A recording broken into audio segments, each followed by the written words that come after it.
Rodada 19, a última rodada do primeiro turno do Brasileirão. Daqui a pouco eu vou fazer a minha seleção do primeiro turno. E tivemos 4 jogos adiados. A última rodada do Brasileirão, a última rodada do primeiro turno, foi desfalcada, né? Foram apenas 6 jogos. 4 aí não aconteceram por conta da Copa Sul-Americana. Criciúma e Bragantino. O Bragantino estava lá na Sula. Avançou para a próxima fase, oitava de final. Vai enfrentar o Corinthians, confronto brasileiro lá. Já vamos comentar daqui a pouco mais sobre os jogos.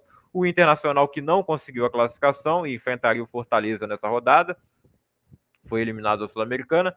O Vasco enfrentaria o Cuiabá. O Cuiabá estava jogando lá o playoff da Sul-Americana e não conseguiu a classificação. E o Atlético Paranaense, que estava na Sul-Americana, conseguiu a classificação para as oitavas e enfrentaria o Atlético Mineiro nessa rodada 19, jogo adiado e até agora, né, todos eles sem data. Não vai ser difícil arrumar uma data para Vasco e Cuiabá, visto que o Cuiabá não está mais na Sul-Americana, né, ele não conseguiu avançar, então na próxima vez que tiver, eles já podem pagar esse jogo atrasado. E o Cuiabá ainda está na Copa do Brasil, né? Ou não? Não, o Cuiabá não está na Copa do Brasil, o Vasco está. Então, enfim, vamos seguir aqui. Os jogos que aconteceram na rodada 19 foram esses. Cruzeiro 2, Juventude 0. 2 gols de pênalti para o Cruzeiro. Cruzeiro que teve áudios vazados aí, mas não foi o Fala Zezé, não. Dessa vez o dono do Cruzeiro, o Pedrinho, do Supermercado BH, né? Ele estaria cobrando o treinador Fernando Seabra para que ele escalasse os reforços que ele contratou, né? E que chegaram agora no meio do ano. Porque ele estava mantendo a escalação que vinha jogando antes, e o Cruzeiro vem fazendo um bom campeonato, brigando ali na parte de cima, lutando pelo G6, com esses jogadores, né? Mas o cara gastou dinheiro, quer ver os caras em campo. Se eles jogarem mal, pode botar no banco, mas tem que colocar em campo, né, para ver como é que eles vão sair. E parece que o Seabra atendeu, né? Tivemos ali a escalação do Caio Jorge como titular, a escalação também do Lautaro Dias. Nenhum dos dois marcou gol, inclusive acho que o Caio Jorge perdeu uma grande chance de marcar e vacilou. Aí os caras que resolveram quem já estava no elenco desde o início do ano, né? O William, que já está desde o ano passado, vem fazendo um ótimo campeonato brasileiro. Para mim, o melhor lateral desse primeiro turno é o William, ex-jogador Internacional. Foi campeão olímpico, inclusive, em 2016, né? Para aproveitar o clima olímpico. O William estava naquela seleção, depois foi vendido para o futebol alemão, não deu muito certo lá, voltou para o Cruzeiro e está jogando muita bola agora.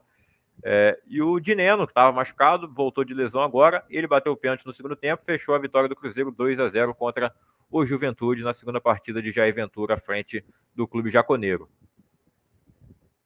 Bom, o São Paulo empatou em 2-2 com o Botafogo no grande jogo da rodada, né? O líder sempre protagonizando um grande jogo, como foi contra o Palmeiras, como foi contra o Internacional, não foi um jogaço assim, mas o Botafogo vem jogando bem e ele, ao meu ver, jogou melhor no primeiro tempo, conseguiu se recuperar de um baque logo no começo, né? Teve o pênalti convertido pelo Lucas Moura, logo depois tem um pênalti a favor do Botafogo que o Tiquinho Bate faz também. Aos 22 minutos o Botafogo vira o jogo. O Cuiabano, uma belíssima jogada armada ali pela esquerda, que não foi um setor onde o Botafogo teve muita facilidade durante a partida, né? Porque o Júnior Santos se machucou contra o Inter. Contra o Inter não, ele se machucou no treinamento, né? Sozinho, fazendo a melhor temporada da carreira. Infelizmente, ele está fora da temporada. O São Paulo, que também perdeu um jogador recentemente, está fora da temporada, que é o Alisson, outro que vem vivendo talvez o melhor momento da sua carreira. E esses dois, infelizmente, estão fora da temporada. Mas mesmo tendo dificuldade durante o jogo ali pelo lado esquerdo, pela ausência do Júnior Santos, eu acho que o Tietchan jogar mais avançado pela esquerda não foi uma boa ideia do Arthur Jorge, mas o Cuiabano jogou demais, fez esse gol, teve a oportunidade de fazer outro no segundo tempo, quando já estava 2-2, que teve o gol do Ferreirinha, que também perdeu a oportunidade de virar o jogo para o São Paulo, não conseguiu. E no final, acho que o placar justo foi o 2-2 mesmo, que o Botafogo foi melhor no primeiro tempo, o São Paulo foi melhor no segundo, mas os dois tiveram chance de vencer e não conseguiram. Poderia ter sido 2-2 ou 3-3 ou 3-2 para 1, e no final o empate eu acho que foi justo.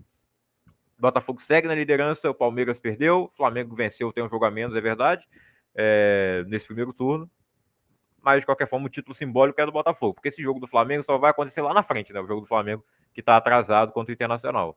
Vai ser difícil achar uma data, já que o Flamengo está vivo na Libertadores, na Copa do Brasil, vai ter que esperar ele sair de alguma. O Internacional tá com o calendário livre, né? Já foi eliminado de tudo. Falando em Flamengo, eles venceram por 2-1 Vitória lá no Barradão, com dificuldade, né? O Vitória, inclusive, tendo mais chance de gol, né? Finalizando 10 vezes contra 8 do Flamengo. 3 chutes de Vitória no gol, 4 do Flamengo. O Flamengo teve um gol anulado do Fabrício Bruno. Quando tava já 1-0, né? O gol do Arrascaeta, aos 39 minutos da primeira etapa.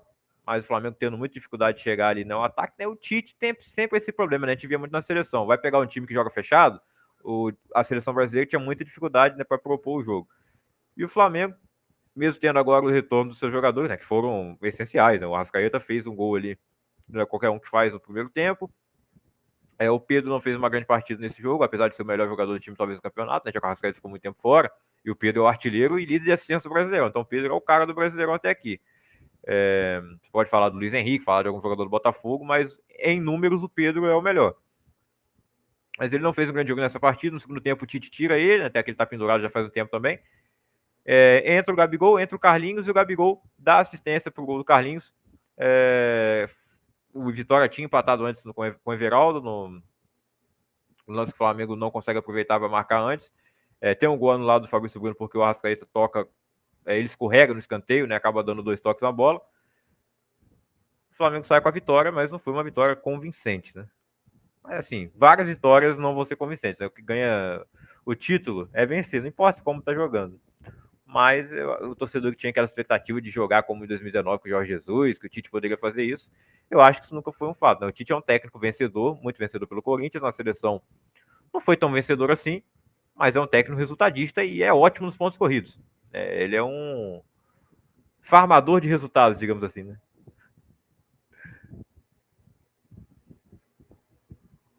Agora o Vitória é um seríssimo candidato ao rebaixamento. Né? Desde o começo ele já era, apesar de ter conseguido atrapalhar bem a vida do Flamengo nesse jogo, eu acho que o Vitória ainda tá muito complicada a situação do Vitória. Assim como o Atlético Goianiense, que empatou em 1-1 com o rival do Vitória, o Bahia, que já não vence, que já não triunfa há algumas rodadas. Né? A última vitória do Bahia foi contra o Juventude. Perderam em casa para o Cuiabá, perderam fora de casa na última rodada. Na última rodada, perderam em casa para o Corinthians, né? Na rodada 18. Corinthians que vinha tão mal, mas com a chegada do Ramon ainda não perdeu, 3 jogos sem perder.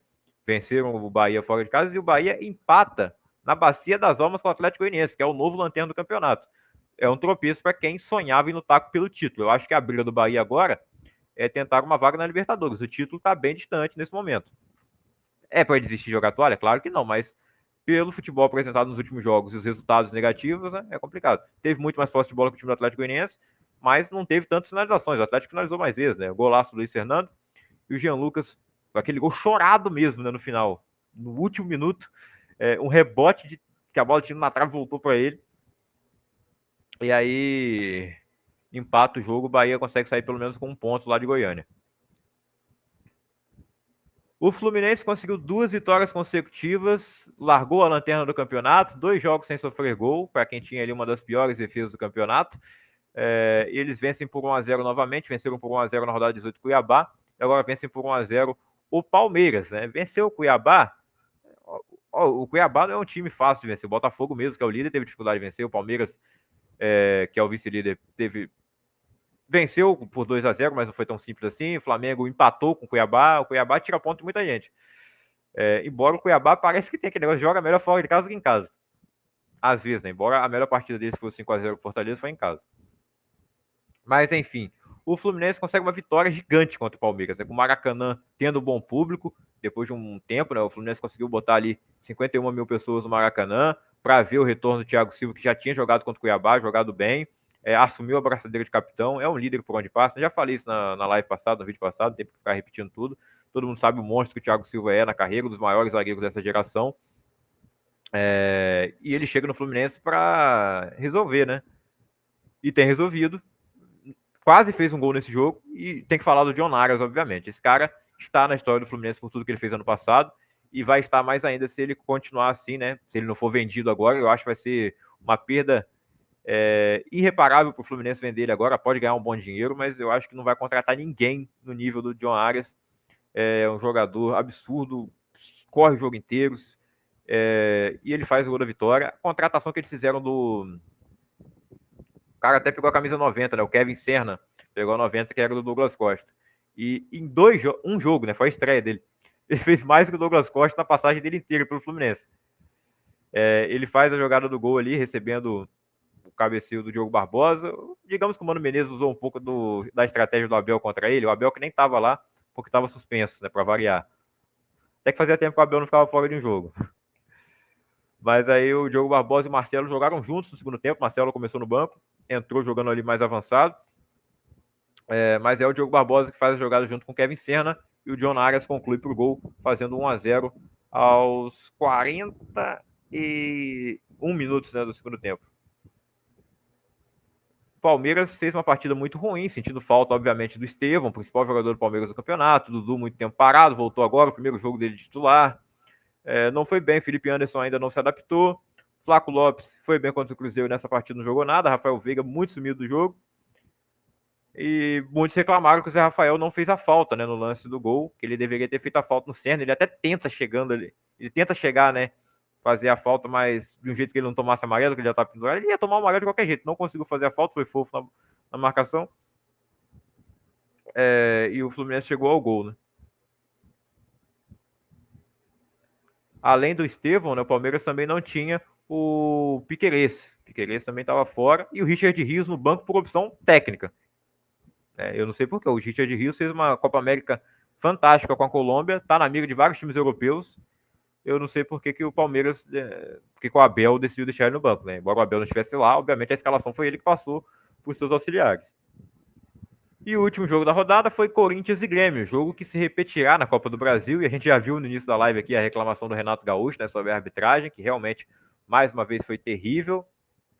Mas toda rodada temos uma polêmica ou mais de uma, né? E a grande polêmica da rodada foi nesse jogo com um pênalti marcado para o Corinthians aos 25 minutos. O pênalti foi batido aos 25 minutos, mas foi marcado ali por volta dos 22, né?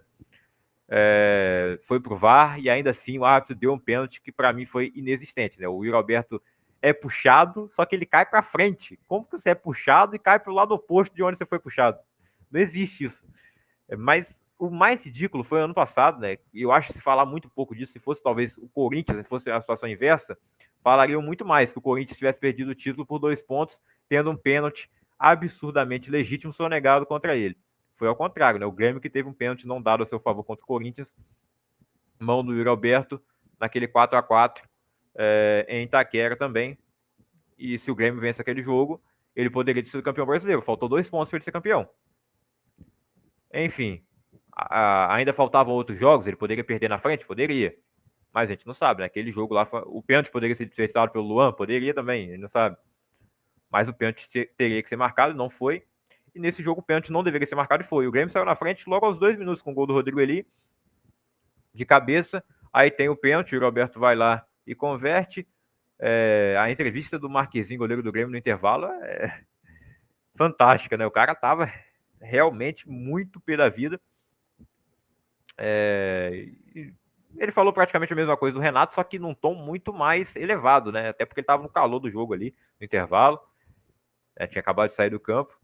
E ele ainda teve um lance com o Yuri Alberto depois. Só faltava o juiz dar pênalti de novo, né? Só faltava o juiz dar pênalti de novo. Que muitos consideram um gol perdido pelo Yuri Alberto, e foi mesmo, né? O centroavante sai cara a cara ali, chutar em cima do goleiro. Ainda deixa a sola da chuteira na coxa do cara. Só faltava dar pênalti porque os dois se chocaram e ele caiu, né? Mas não deu.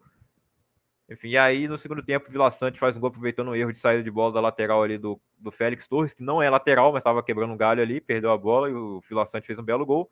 E o Rodrigo Garro também fez um belo gol para evitar a derrota do Corinthians, 2-2.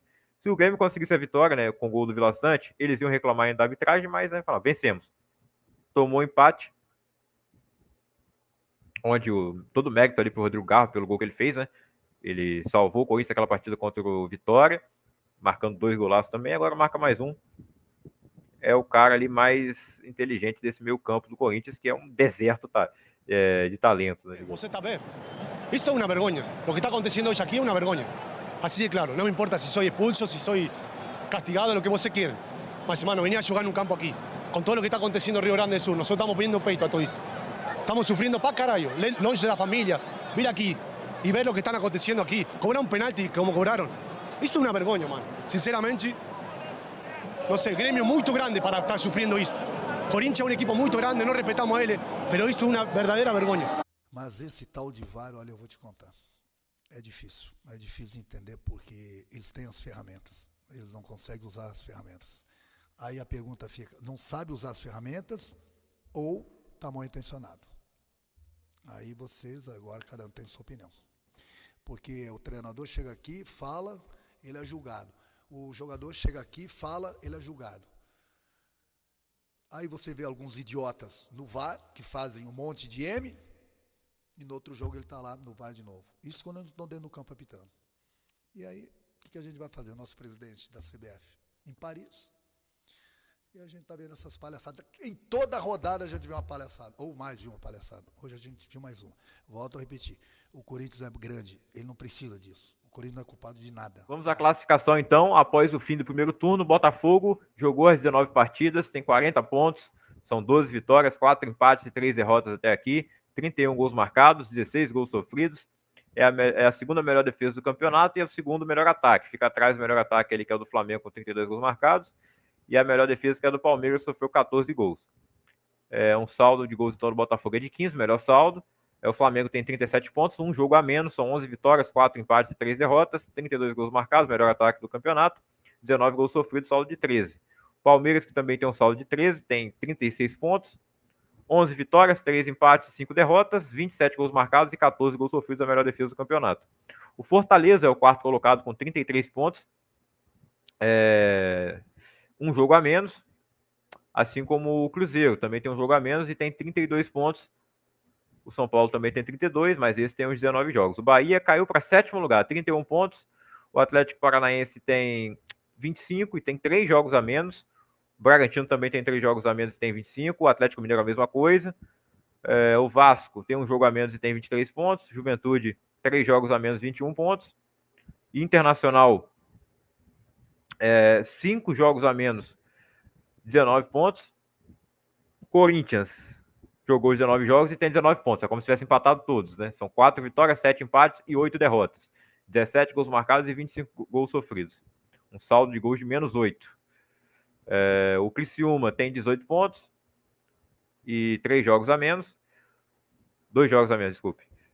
O Cuiabá, a mesma coisa do Criciúma, só que tem um ponto a menos que o Criciúma, 17 pontos. Dentro da zona de rebaixamento tem o Grêmio com 15 pontos, 2 jogos a menos. O Vitória tem 15, o Fluminense 14 e o Atlético Goianiense na lanterna com 12. 2 vitórias apenas para o Atlético Goianiense, 6 empates e 11 derrotas. O Fluminense são 3 vitórias, 5 empates e 10 derrotas. Apenas 14 gols marcados, um dos piores ataques, para quem tem o Germancano no ataque, mas uma fase terrível, não marcou nenhum gol no Brasileirão ainda. O John Kennedy com problemas extra-campo, né? E o Lele que está fora da temporada. Mas está surgindo aí o Cauã Elias, né? Um garoto. A pior defesa do campeonato até aqui é do Atlético Goianiense, 29 gols sofridos. A segunda pior é do Vasco, que sofreu 28. Aliás, desculpe, a pior defesa é a do Vitória, né? Que a gente olha pela lanterna, já viu 29, mas o Vitória levou 32. Então a pior é do Vitória, a segunda pior é do Atlético Goianiense, a terceira pior é do Vasco. Empatado com o Bahia, por isso que eu falo, né? O Bahia, para um time que está brigando pelo título, tem uma defesa tão ruim quanto um time que está na zona de rebaixamento. Pedro é o artilheiro do campeonato, 9 gols marcados. Martim Lutiero do Fortaleza tem 8. Everaldo do Bahia 6. Pita do Cuiabá também. Luciano. Luiz Fernando do Atlético Goianiense. Matheus Pereira do Cruzeiro. Verrete do Vasco e Paulinho do Atlético Mineiro. Nas assistências estão empatados Everton Ribeiro do Bahia, Gustavo Scarpa do Galo, Jean Lucas do Bahia, Pedro do Flamengo, Pochettino do Fortaleza e o William do Cruzeiro, 5 assistências para cada um. O jogador que mais tomou cartão amarelo no primeiro turno foi o Luciano, 8 cartões amarelos, assim como o Paulo Henrique Ganso. É aquela aposta certeira que você pode fazer, né? Todo jogo faz a bet. Cartão amarelo para o Luciano ou Ganso. Se eles estiverem jogando, pode botar. Jadson, do Juventude, levou 7, o segundo ali na lista. Quem mais tomou cartão vermelho foi o Alix Vinícius, do Atlético Goianiense, junto com o Alano, do Criciúma, e com Marlon, do Cruzeiro, e Batalha, do Atlético Mineiro. E essa, pessoal, é a minha seleção do primeiro turno do Brasileirão, no esquema 4-4-2, com o Léo Jardim do Vasco no gol, o William do Cruzeiro na lateral direita, na lateral esquerda o Cuiabano do Botafogo, a zaga é formada por Bastos do Botafogo e Fabrício Bruno do Flamengo, meio de campo com Aníbal Moreno de primeiro volante, Jean Lucas como segundo volante, aberto pelas beiradas Estevão na direita e Matheus Pereira como meia pela esquerda, e no ataque a dupla artilheira do campeonato, Pedro, artilheiro com 9 gols, Lutiero, vice-artilheiro com 8. O treinador seria Arthur Jorge, do Botafogo. Então esse foi mais um corte do resumo da rodada do Brasileirão. Se inscreva no canal de lives, primeiro link da descrição para acompanhar ao vivo toda segunda e sexta-feira, e se inscreva também aqui neste canal, obviamente. Valeu!